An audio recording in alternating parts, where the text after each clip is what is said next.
யோகாம்பாஸில் இப்போ சாம்பார் பொடி, ரசப்பொடி, இட்லி தோசை மிளகா பொடி, பருப்பு பொடி அண்ட் டீடாக்ஸ் பொடி. டீடாக்ஸ் டீ பொடிங்கிறது கஷாய பொடி. இது எல்லாமே இப்போ தயாராக இருக்குது. உங்களுக்கு எல்லாருக்கும் இதோடைய கான்டாக்ட் டீட்டெயில்ஸ் டிஸ்கிரிப்ஷன் பாக்ஸ்லேயும் கீழேயும் கொடுத்துருக்கோம்.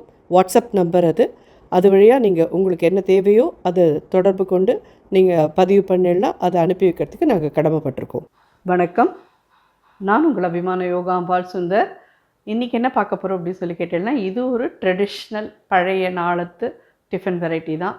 நான் முன்னாடியே நிறைய வீடியோவில் சொல்லியிருக்கேன், நம்மளோடது சுற்றி திருப்பி ரைஸை பேஸ் பண்ணி தான் எல்லா பலகாரம், எல்லா டிஃபன் வெரைட்டிஸ், சாப்பாடெல்லாமும் ரைஸ். ஏன்னா பிகாஸ் நம்மளுடைய டெரிட்டரியில் தமிழ்நாட்டில் எதுவாக இருந்தது என்னென்னு கேட்டேன்னா அரிசி தான், அரிசியை பேஸ் பண்ணி தான் இருக்கும் அப்படின்னு சொல்லி நான் சொல்லியிருக்கேன்.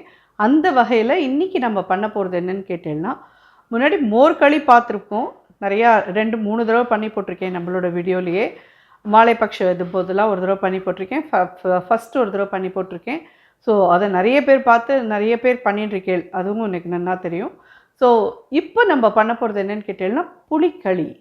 இது ரொம்ப டிஃப்ரெண்ட்டாக இருக்குது இல்லையா? ஸோ இதுவும் அதே மாதிரி தான். 1 கப்பு அரிசி மாவு எடுத்துட்டுருக்கேன். நல்லா கடையில் வாங்கின அரிசி மாவு தான் இது. 1 கப் அரிசி மாவு எடுத்துட்டுருக்கேன். இதுக்கு நல்லா 3 கப்பு 3.5 கப்பு புளி.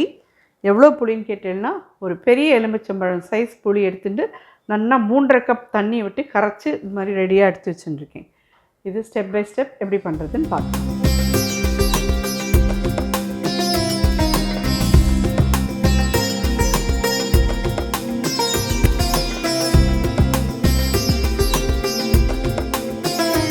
இந்த புளிக்களி நம்ம நல்லெண்ணெயில் பண்ணினா தான் நல்லாயிருக்கும். ஸோ பேசிக்காக எப்படி நல்லெண்ணெய் உங்களுக்கு எந்த செக்கு நல்லெண்ணெய் பிடிக்குமோ அதை வாங்கி யூஸ் பண்ணி பண்ணுங்க. ஃப்ரெஷ் அண்ட் ஃப்ரெஷ் பண்ணினேனாலும் ரொம்ப ரொம்ப நல்லாயிருக்கும். நிறைய பேருக்கு இதுக்குள்ள சாம்பிள்ஸ் அவளோடது வந்திருக்கும்னு நான் நினைக்கிறேன்.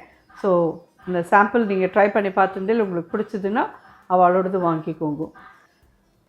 நல்லெண்ணெய் ஒரு 4லேருந்து 5 ஸ்பூன் கிட்ட. இது கொஞ்சம் எண்ணெய் நிறையா இருந்தால் தான் நல்லாயிருக்கும். செக்கு நல்லெண்ணெய் தான் எடுத்துட்டுருக்கேன். ஸோ நல்லெண்ணெய் விட்டு பண்ணினேன்னா தான் நல்லாயிருக்கும். இது கடுகு ஒரு 1/2 டீஸ்பூன், அடுப்பு சின்னதாக வச்சுக்கிறேன். இந்த அரிசி மாவு இருக்குது பார்த்தீங்களா, இதில் 2.5 கப் இருக்குது. அதில் இந்த 1 கப் அரிசி மாவை போட்டு நல்லா கலந்து வச்சுன்னுட்றேன். கடுகு வெடிக்கட்டும், அதுக்குள்ளே இதை கலந்து வச்சுக்கலாம். உப்பு மட்டும் நீங்கள் நான் மோர் மிளகா யூஸ் பண்ண போகிறேன். மோர் மிளகா அப்படிங்கிறச்சு இதில் உப்பு போட்டதாக இருந்தது அப்படின்னு சொன்னால் நீங்கள் அதுக்கு தகுந்த மாதிரி பார்த்து இதில் உப்பு போட்டுக்கோங்க. இல்லைன்னா ரொம்ப கரிச்சு போயிடும் அது. அதனால் இல்லை ஃபுல்லாகவே வரமிளகா மட்டும் யூஸ் பண்ணுறீங்கன்னா நீங்கள் நார்மலாக எவ்வளோ உப்பு வேணுமோ அவ்வளோ போட்டுக்கலாம். ஒரு 2 ஸ்பூன் உளுத்தம்பருப்பு போட்டிருக்கேன்.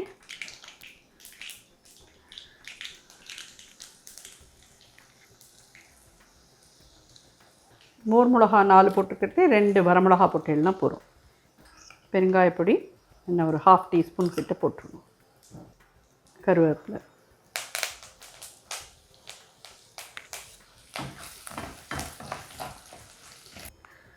இது கொஞ்சம் காரப்பொடியும் போடணும். கொஞ்சமாக மஞ்சப்பொடி, ஒரு சின்ன பீச். நல்லெண்ணெயில் பண்ணினேன்னா தான் நல்ல வாசனையாக இருக்கும். இது அப்படியே ஸ்டேஜில் இதை ஒரு தடவை கலக்கிட்டு விடுங்க. அடியில் போய் அரிசி மாவு உட்காந்துடக்கூடாது. அடுப்பை சின்னதாக தான் வச்சுருக்கேன்.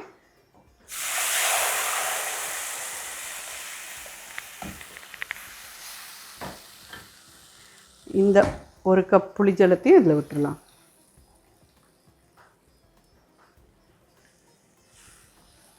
இந்த புளிக்களிக்கு தேவையான உப்பு ஒரு 1/2 டீஸ்பூன் கிட்ட போடுறேன். ஸோ மீடியம் ஹையில் வச்சுக்கோங்க. மெதுவாக கலருங்க. இது கலர்றதை நிறுத்த வேண்டாம். நல்லா கலரிண்டே இருந்தேன்னா ஜோராக ரெடி ஆகிடும். இது அழகாக திரண்டு அப்படியே நம்ம இந்த கொழக்கட்டை மாவெல்லாம் வரும் பார்த்துருக்கீங்களா, அது மாதிரி வந்துடும். இது புளிக்களி சொல்லுவா, உப்புக்களி சொல்லுவா, எப்படி வேணால் சொல்லலாம். இதை மோர்களி எப்படி வேணால். மோர்களி நம்ம மோர் விட்டு பண்ணுவோம், இது புளி விட்டு பண்ணுறோம். அதனால் இதுக்கு பேர் புளிக்களின்னு தான் சொல்லுவாள். சில பேர் உப்புக்களி அப்படின்னு, உப்புக்களி சொல்கிறியா அப்படின்னு கேட்பா எங்கள் இடத்துல. ஆமாம், அது மாதிரி புளியை வச்சு நம்ம வந்து மோரை வச்சு பொடிமா உப்புமான்னு ஒன்று பண்ணுவோம். அதையே புளியை வச்சு பண்ணுறதே அது புளிமா உப்புமா. இதெல்லாம் முன்னாடி பண்ணி போட்டிருக்கோம், நம்மளோட வீடியோவில் கண்டிப்பாக இருக்குது. பழசெல்லாம் நீங்கள் இந்த நேமை இது பண்ணியே சர்ச் பண்ணீங்கன்னா கண்டிப்பாக கிடைக்கும் உங்களுக்கு. கிடைக்கலன்னா நான் திருப்பி எகெயின் பண்ணி போடுறதுல எனக்கு எந்த விதமான இதுவும் இல்லை, கண்டிப்பாக பண்ணி போடுறேன்.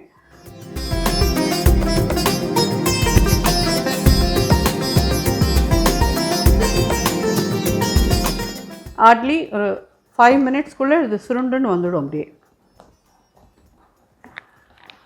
ஆனால் இதுக்கப்புறமா மேலே கொஞ்சம் நல்லெண்ணெய் விடணும்.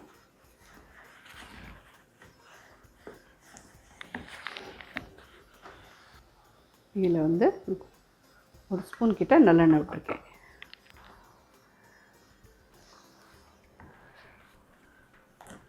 ஸோ டோட்டலாக நம்ம ஒரு 5 ஸ்பூன் கிட்ட நல்லெண்ணெய் விட்டுருக்கோம் இதுக்கு. இதெல்லாம் பழைய நாளில் டக்குன்னு அவெல்லாம் பலகாரத்துக்குன்னு பண்ணிப்பா. அமாவாசை நாளில் அது நாள்லலாம் சரி மோர் இல்லை அப்படின்னா புளியை கரைச்சி விட்டு இது பண்ணிடலாம், மோர்களி புளிக்களி பண்ணிடலாம் அப்படின்பா.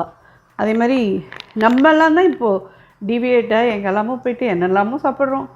பலதும் நமக்கெல்லாம் இப்போல்லாம் ஒத்துக்கிறது இல்லைன்றதே உணராமையே நம்ம சாப்பிட்டுட்டே இருக்கோம். ஆனால் ஒரு விஷயம், நம்மளுடைய டெரிட்டரியில் என்ன விளையிறதோ அதை நம்ம சாப்பிட்டோன்னா கண்டிப்பாக நமக்கு எந்த விதமான பிரச்சனையும் வராது. அதை தாண்டி நம்மளுடைய இது தாண்டி விளையிறதுக்கு தகுந்த மாதிரி நம்மளோட உடம்பு சீதோஷணம் இருக்காது.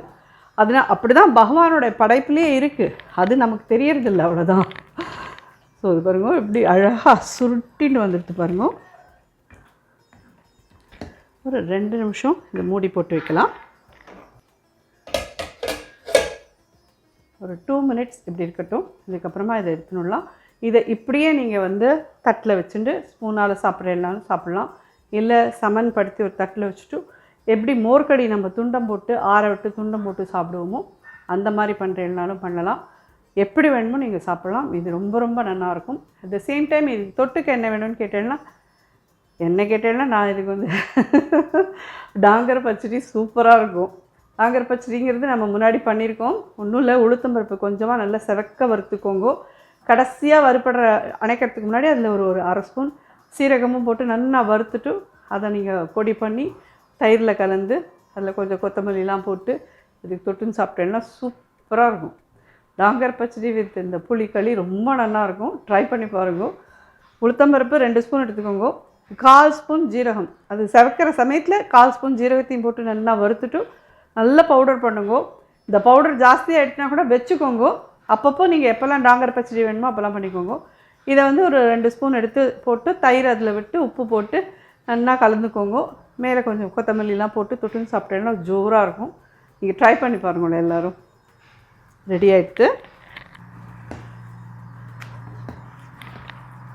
ரெடி ஆகிட்டா ஒட்டாமல் ஜோராக வந்துடுச்சு. ஜோரான புளிக்களி ரெடி. ஒரு புதுமையான டிஃபன். கண்டிப்பாக எல்லோரும் ட்ரை பண்ணி பார்த்து எப்படி இருந்தது ஃபீட்பேக் சொல்லுங்கள். நன்றி.